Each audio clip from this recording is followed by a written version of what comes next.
నేను యేసు ప్రభువుని నమ్ముకున్నానంటే ఏదో గుడ్డెద్దు పోయి చేలో పడ్డట్టు నమ్మలా. ఆయనను గూర్చి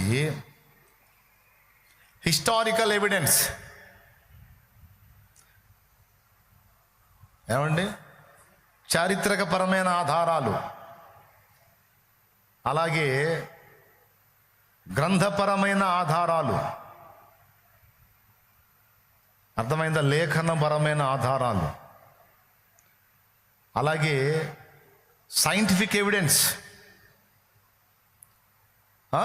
సైన్సు, ఒరిజినల్ సైన్స్ అయితే ఖచ్చితంగా బైబిల్తో ఏకీభవించాల్సిందే. దేవునికి స్తోత్రం.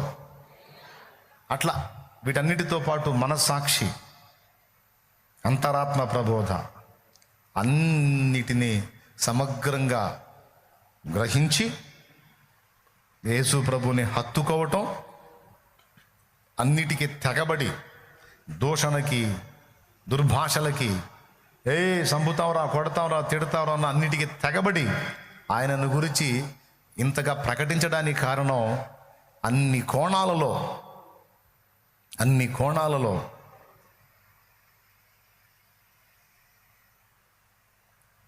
యేసు పరిపూర్ణ దేవుడు అని గ్రహించి, యేసే లోకరక్షకుడని గ్రహించి లోకానికి ప్రకటిస్తున్నా.